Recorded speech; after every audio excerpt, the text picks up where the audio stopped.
আজ আমরা এমন এক মহাগ্রন্থের কথা বলবো, যে গ্রন্থ শুধুমাত্র ধর্মগ্রন্থ নয়, এই হলো জীবন বাঁচার সম্পূর্ণ নির্দেশিকা। হ্যাঁ, আমরা কথা বলবো শ্রীমদ্ ভগবদ্ গীতা নিয়ে।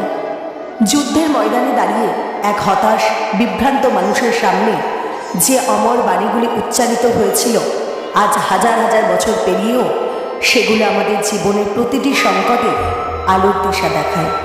এই ভিডিওটি শেষ পর্যন্ত দেখলে আপনি শুধু গীতাকে জানবেন না, নিজেকেও নতুন করে চিনে নেবেন। কুরুক্ষেত্রের প্রান্তরে একদিকে পাণ্ডব, অন্যদিকে কৌরব।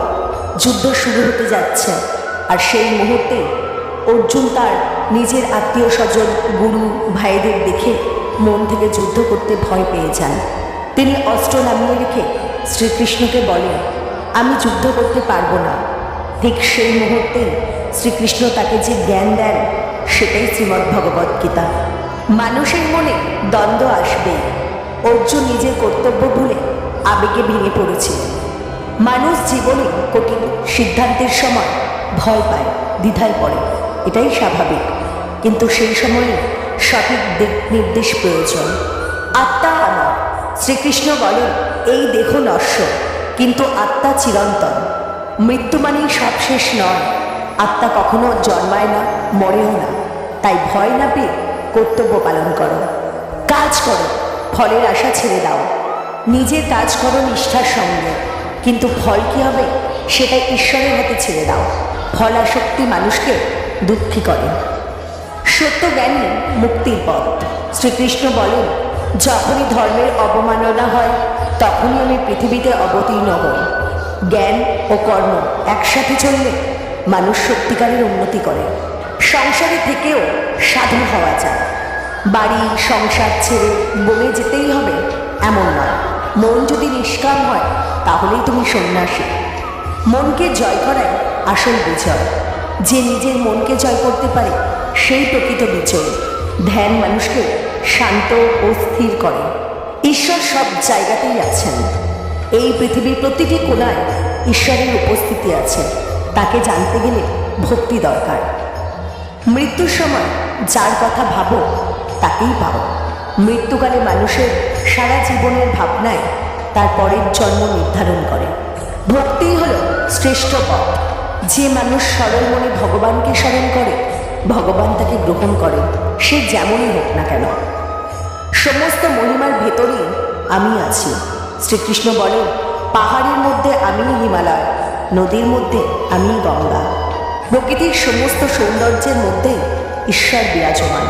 ঈশ্বরের মহাশক্তি অপরিসীম। অর্জুন শ্রীকৃষ্ণের বিশ্বরূপ দর্শন করেন। তিনি ভয়ে ও বিস্ময়ে কাঁপতে থাকেন। ঈশ্বরের শক্তি মানুষের চিন্তার বাইরে। সহজ ভক্তি মুক্তির পথ।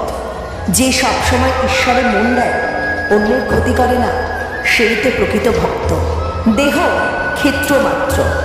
দেহ হলো ক্ষেত্র, আর আত্মা হলো ক্ষেত্রজ্ঞ, অর্থাৎ যিনি দেহকে চালান। সত্য, রজ, তম, এই তিন গুণেই দুনিয়া চলে।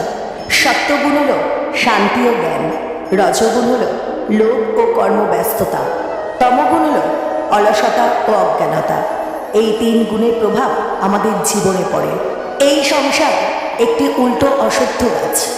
এই জগৎ ক্ষণস্থায়ী, শুধু ঈশ্বরই চিরস্থায়ী সত্য। ভালো ও মন্দ স্বভাবের পার্থক্য। দৈবগুণ, অসুরগুণ। দৈবগুণ হলো দয়া, সত্য, ক্ষমা, আর অসুরগুণ হলো অহংকার, লোভ, হিংসা।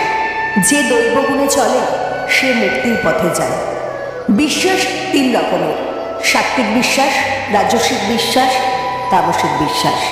সাত্ত্বিক বিশ্বাস হলো পবিত্র, রাজসিক বিশ্বাস হলো লোভপূর্ণ, তামসিক বিশ্বাস হলো অন্ধকারাচ্ছন্ন। সমস্ত ধর্ম ত্যাগ করে আমার শরণ নাও। শ্রীকৃষ্ণের শেষ বাণী হলো, সব চিন্তা ছেড়ে আমার উপর ভরসা রাখো, আমি তোমাকে মুক্তি দেব। পুরোপুরি ঈশ্বরের উপর নিজেকে সঁপে দিলেই মানুষ মুক্তি পায়।